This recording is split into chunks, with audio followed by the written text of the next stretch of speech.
उत्थे दलीलां पेश करते हैं कुरान पाक चों। अह जी आ कुरान पाक के अंदर सूरह यूनस के अंदर नहीं लिखिया की लिखिया है। अह जी अल्लाह पाक जदों भी तुहाडे ते रहमत करे कोई नेमत दवे ना उहदे ते खुश होना है। यह सूरह यूनस निकल आई है। सूरह यूनस की आयत नंबर हैगी है जी 58, आयत नंबर 58। ये अंदर अल्लाह पाक ने की फरमाया, तवज्जो करना, कुल बिफज़लिल्लाहि व बिरहमतिही फबिज़ालिका फलयफ़रहू।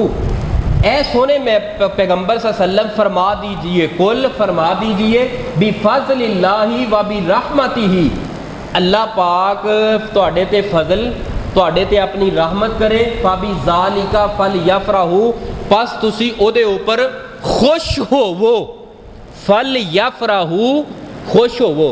हुण किड्डा जुल्म कीता है कुरान पाक दे अंदर, इनू तहरीफ कह लवो, जुल्म कह लवो। हालांकि इत्थे गल पिछे आयत पढ़ो ना, पिछे आयत पढ़ो, पिछे गल पता की हो रही है, मौइज़तुन, कि अल्लाह पाक ने उस कौम नू सानू तुहानू इस उम्मत नू कुरान पाक जैसी नेमत फजल दे नाल नवाजिया, लिहाजा तुसी इहदे ते खुश होवो, इहदे ते खुश होवो।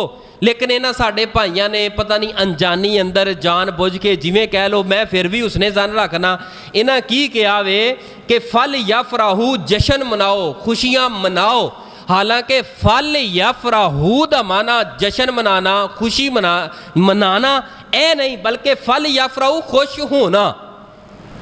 हालांकि नबी पाक दी विलादत दे नाल ताल्लुक कोई नहीं। अगर असी जोड़ भी दईए, चलो एक सादा जिहा सवाल है, क्या ये आयत नबी पाक ते नाज़िल हुई है? कुरान पाक किते नाज़िल होया है? तवज्जो है ज़रा, कुरान पाक किते नाज़िल होया है? नबी पाक ते। जो कुरान पाक दे 30 पारे नबी पाक ते नाज़िल होए, सूरह यूनस की ये आयत नंबर 58 भी नाज़िल हुई है। क्या नबी पाक सल्लम दे दौर अंदर जेड़े सहाबा इकराम सन, क्या उन्हां दे दौर अंदर नाज़िल हुई है? उन्हां नूं इस आयत दा इलम है सी या नहीं? इलम है सीगा। अगर उन्होंने इलम सीगा फल यफ़रहू, तो उन्होंने जश्न क्यों नहीं मनाया? उन्होंने फल यफ़रहू दा माना नबी पाक दी विलादत ते भंगड़े नहीं पाए। क्यों नहीं पाए फिर उन्होंने? क्या उन्होंने समझ नहीं आई? अगर समझ आ गई है फिर क्यों नहीं पाए? क्योंकि इस आयत तो मुराद जश्न और भंगड़े पाना है नहीं सी। इस वास्ते कि तुसी खुदा रा अल्लाह दा वास्ता दे के कहांगा, पहलियां कौमां दी बर्बादी पता क्यों हुई है? आपने फरमाया उन्होंने की कीता सीगा कि इन्हां कुरान पाक अपने नबियां दियां शरीयतां नूं बदल छड्डिया सीगा, अपनी मर्जी दे माने मफहीम लै लए सन।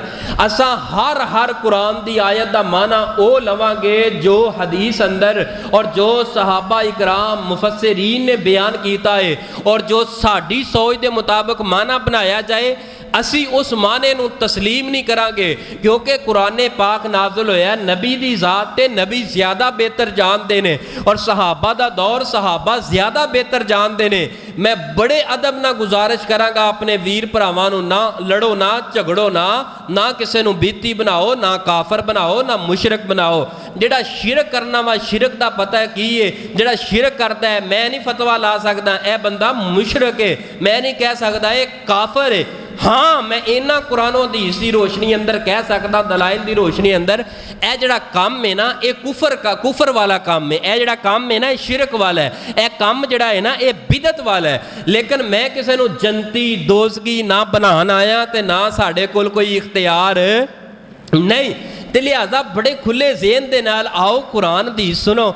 अगर मैं कुरान और हदीस बयान करन अंदर कोई डंडी मारा, मेरी कबर के अंदर पुछ होनी है, मैं लिहाजा अपनी आखरत बर्बाद करने वास्ते तुहानू खुश नहीं कर सकता, बल्कि मैं कुरान हदीस उंजे बयान करांगा जो मैं पढ़िया पूरी अमानत और दयानत दे नाल। नबी पाक सल्लल्लाहु अलैहि वसल्लम दी विलादत हुई है, इहदा कोई मुनकर नहीं।